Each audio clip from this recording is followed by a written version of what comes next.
If you're an INFP, have you ever thought, is depression in INFPs inevitable? And in this video, I'm going to explain why I agree with that. I do think it is. I think it's just part of our life journey and what you can do about it so that you're not in it for that long and that you can actually live the impactful life that you want. You can travel, you can inspire people to live a better life.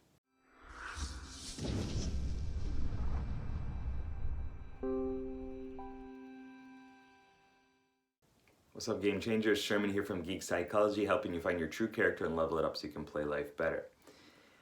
I just wanted to talk a little bit about that journey that us INFPs have and why we're bound to clash and run into that depression, or whatever metaphor you want to use for it. I've brought this up kind of quite often in a lot of videos recently, but like being in the pit of despair, or just being overweighted, overwhelmed by the world. And I do feel that it's part of our journey. Why? Because of a couple different reasons. One, we're intuitives. Intuitives make up a lesser population within the world. We're gonna feel like, we don't belong all the time. We don't think the same way as most other people. And so there's gonna be something like, I'm a little different. I'm a little like, what's wrong with me? I'm broken. I feel like I need to get fixed in some way, or that, the mothership has left me and I'm here all by myself to figure out my own ways in this strange world of people. So the other aspect here is that we use introverted feeling. So we're using a feeling-based way of making decisions. So this is checking in evaluatively, like what is the right choice here? What is the good choice? Not correct, not looking at the objectives and the metrics and the data necessarily, but looking at it as like, how is this choice going to impact other people? But it's turned inward. It's introverted feeling. So it's looking within ourselves to understand how each decision impacts the rest of our parts within us and our identity and like who we are and this whole system of what's going on inside of us. And so when we make a decision, if we make a decision, there's a lot of weight to that. And I know this might sound strange if you're not an INFP listening to this or watching this, but like even just deciding what food to eat at a restaurant or something like that, where to go for dinner, what kind of shoes to buy, what kind of music to listen to, those are all reflective of your identity, at least for us. And so when we make these decisions, or when we are put in a position where we need to make the decisions and everyone else is like, just choose one, just make a decision, it's fine, it doesn't matter. It really does, it feels extremely heavy. And it's because of that, as well as like we're always trying to find the other pieces to make up that understanding of who we are. Right, all these other pieces. So we need to spend a lot of time processing inwardly and like, well, who am I? What do I like? What's my purpose in life? Why am I here? Who am I meant to talk to be with, to serve? Just all these questions, understanding like the whys of who we are. Within that, you go into these deeper, darker aspects of yourself too. Like, wow, I thought that was pretty dark. Like, okay, so do other people think and feel these things? They probably don't. Nobody talks about it. So maybe it's just me. Maybe I'm the only one that goes through these sometimes horrific or really sad thoughts and feelings. And I'm telling you right now, it's just something that we do. We're exploring the feelings within us all the time. So to cut away some of the jargon, I'm just gonna explain it with the personified characters that I like to use within the Rapid Personal Growth RPG model. Okay, so here we go. Your dominant function, the leader, the hero of your life and your story, is this resonating empath type character. It's the one that's always checking in with yourself and your values and your beliefs, listening to the conscience, like conscience, is this really a good thing to do? And then you combine that with one of the growth point, the mentor in your life, which is this innovating explorer character that's saying, go out there, innovate, shake things up, put put things together, take things from the past, put them all in there, and see what happens, and just shake it up, explore the world. This is one of the reasons why I think every INFP that I've talked to wants to travel, to gather a larger understanding of the world, take all these puzzle pieces, put them together so that we understand more of what humanity is, what the world is, and who we are in turn. But that's kind of scary.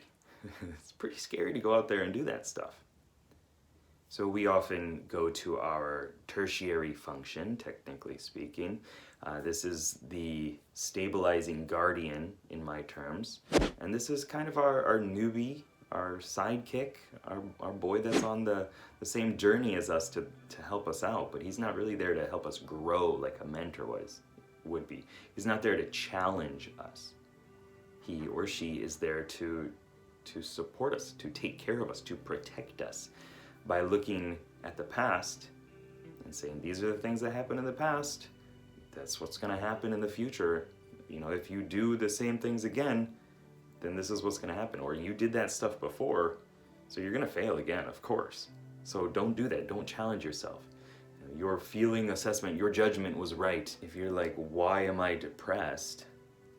Well, you're probably going to consult that character, the guardian, and he's going to say, well, this one time you did this stupid thing, you cried in music class, and then you yelled at your teacher, you said you're having a bad life, you were really awkward in school, and you know that one time that you slipped and fell down in front of all the girls that you liked at school, and you know these are all the reasons why you're dumb, you're not worthy, and you should be depressed.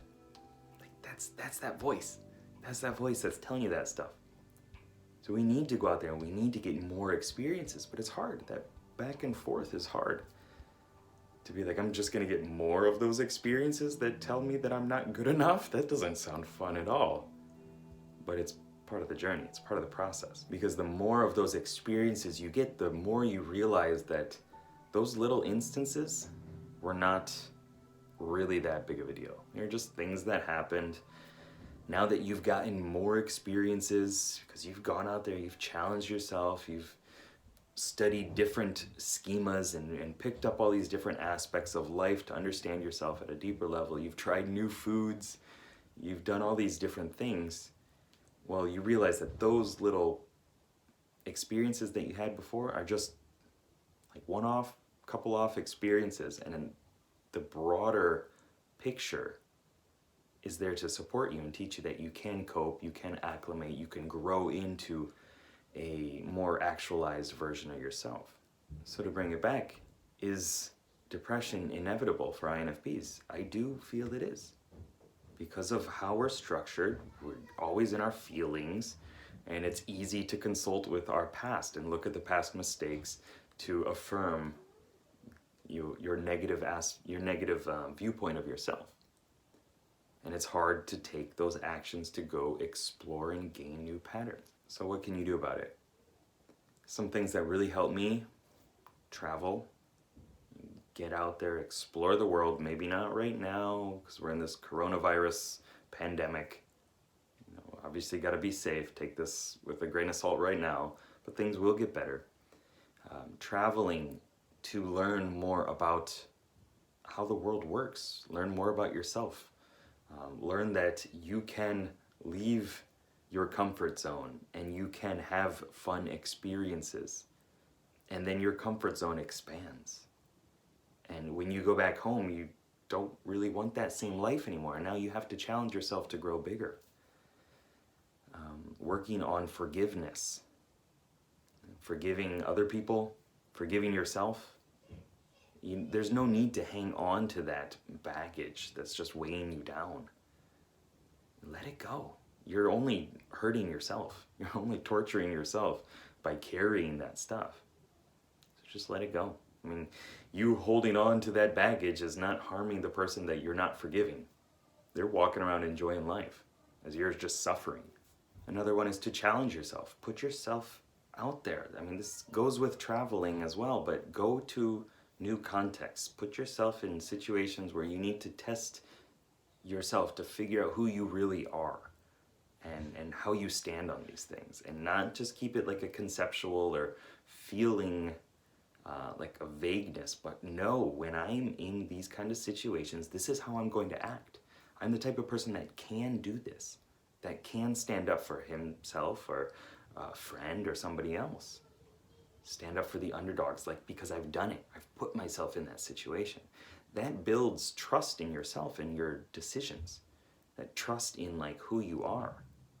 And if you can't trust yourself, then yeah, you're probably going to be depressing. You're going to be putting yourself in these contexts where you feel you're in this state of depressing, you know, and so you need to change that.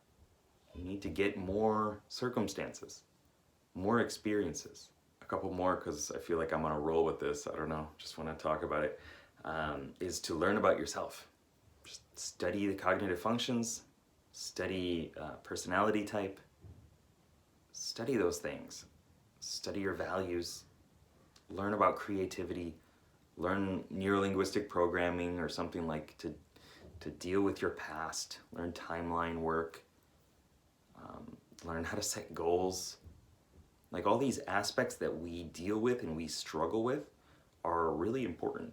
The more you learn about those, the more capable you are, the more skills you have, the more weapons you can wield and gear and armor and all this other stuff.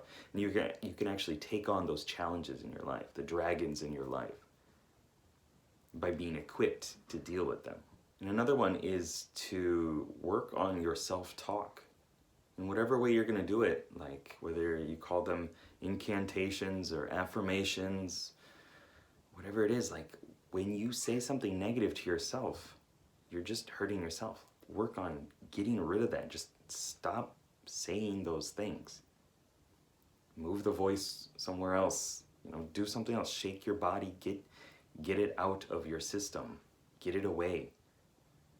Because the more you let that stuff stick in there and stay in there, the worse it's going to be. So like wake up in the morning, take a big smile and just say, I love my life. I love my life. I love my life. Whether you believe it at the start or not, those are the things that really do shape your mindset. And the things that you tell yourself create all the steps and all the things that emerge into your life. You know, if you woke up every day and said, I'm positive, I love my life, I guarantee you will be more positive. You will love your life more. Instead of waking up and be like, why am I in this world? Another day, you know, I have nothing to give. Why am I so dumb? Well, you're gonna find those things if that's what you're looking for, if that's your self-talk. So I'm gonna wrap it up here. I hope that this video was helpful. If it was, please like, share, subscribe, comment, send this to somebody else that you feel it could help. You know, I get a lot of comments from other people, emails and things, that have INFP friends, that need help, that need support. And those people are coming to me because they care about you, they love you. You know, and so if you're an INFP and this resonated with you, then please send it to other INFPs that it's gonna resonate with too, or send it to, you know, friends of family members who have INFPs and all that stuff. And if you're ready to really take your life to the next level, go to geekpsychology.com and sign up for a clarity session, a free session, or you can go to inowfeelpositive.com, watch the orientation videos, the journaling process videos, the free anxiety clearing video, and really consider signing up for the 30-day challenge. You get a video every 3 days, and some worksheets as well to help you work on these aspects of yourself so that you can live a better life. Like work on your emotions. There's a whole bunch of videos about your emotions, your values, really understanding yourself, having self-acceptance, and also videos on embracing change and what emerges. Videos on dealing with your past and kind of eliminating some of that past baggage.